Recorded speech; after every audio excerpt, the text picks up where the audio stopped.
সবাইকে স্বাগত ফিজার গ্রামীণ রান্নাঘরে। আজ আমরা বানাবো আলুর শাকের ভাজি। আমরা এখন আছি আলু বাড়িতে আলুর শাক তোলার জন্য। আপনারা পুরো ভিডিওটা অবশ্যই শেষ পর্যন্ত দেখুন। তো বন্ধুরা, আপনারা দেখতেই পাচ্ছেন জমি বাড়ি থেকে আমরা আলু শাক তুলে নিচ্ছি। শাকগুলো একদম নরম, সেদ্ধ হবে খুব তাড়াতাড়ি, আর খেতেও কিন্তু খুবই ভালো লাগবে। আমরা কিন্তু শাকের আগা ছিঁড়ে নিব না, সাইডে নরম দেখে পাতাগুলো তুলে নিব। আলুর শাক ভাজা কিন্তু আমাদের প্রিয় শাক ভাজাগুলোর মধ্যে একটি। আমাদের মতো কারা কারা এই শাক ভাজা খেতে পছন্দ করেন অবশ্যই কমেন্টে জানাবেন। আর এই আলুগুলো হতে কিন্তু এখনও অনেক সময় লাগবে। দেখতেই পাচ্ছেন শাকগুলো একদম তরতাজা হয়ে আছে।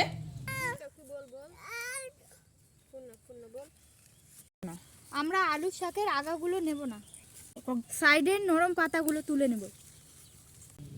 যখন পাতাগুলো মরে যাবে তখনই বুঝতে হবে আলু হয়ে গেছে। অনেকগুলো পাতায় তুলে নিয়েছি, এই শাকেই ভাজা হয়ে যাবে।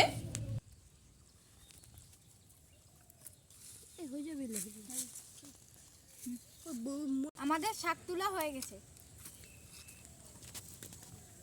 আর এই যে দেখুন বন্ধুরা, আলু গাছে ফুল হয়েছে।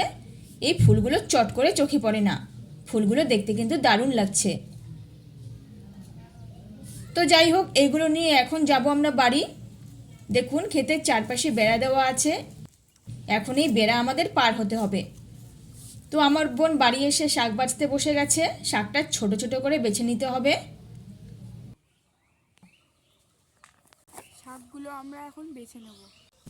শাক আমরা বটি দিয়ে কিন্তু কাটছি না, হাত দিয়ে ছোট ছোট করে ছিঁড়ে নিচ্ছি। যেহেতু শাক নরম, খুব সহজেই হয়ে যাচ্ছে কাজটা।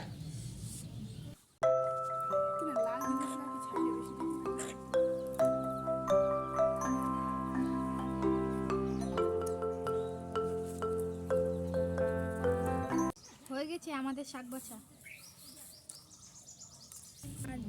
এখন এই শাক আমরা ধুয়ে বেছে নিয়ে চলে এসেছি উনুনের কাছে। উনুনে একটা কড়াই বসিয়ে দিলাম শাক।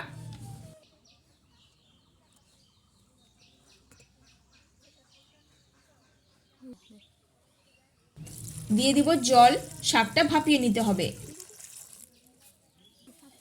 উনুনটাও ভালোভাবে ধরে গেছে, এই যে দেখুন।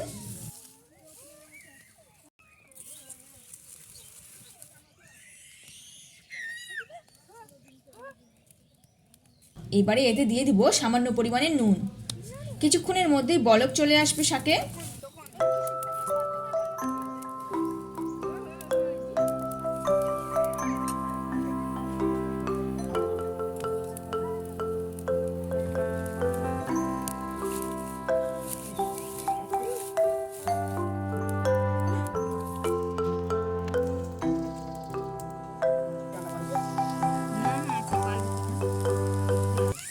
শাকের মধ্যে দিয়ে দিলাম একটা ঢাকা।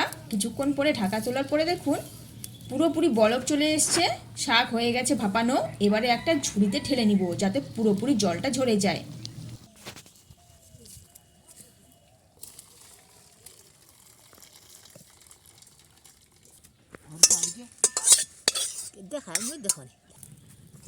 আর অন্যদিকে উনুনে কড়াই বসিয়ে দিলাম তেল।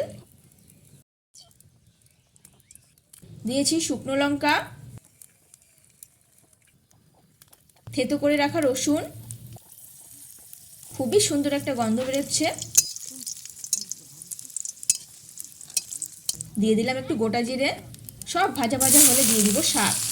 কিছুক্ষণের মধ্যে শাক ভালোভাবে ভাজা হয়ে যাবে।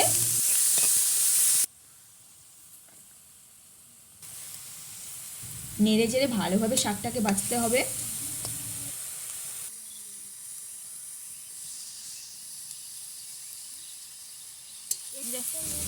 নুন দেওয়া হয়নি, দিলাম নুন। এতে কিন্তু আমরা আর কোনো জাল দেবো না, চুলার যে আঁচ আছে এই হালকা আছে, এটা হয়ে যাবে।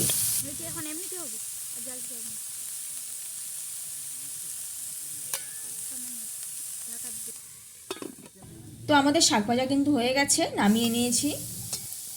তো এই ছিল বন্ধুরা আজকের এই রেসিপিটি। তো এই রেসিপি আপনাদের কেমন লাগলো তা কমেন্টে জানান। আর ভিডিও ভালো লেগে থাকলে একটি লাইক করুন, চ্যানেলটিকে সাবস্ক্রাইব করে অবশ্যই আমাদের পাশে থাকুন।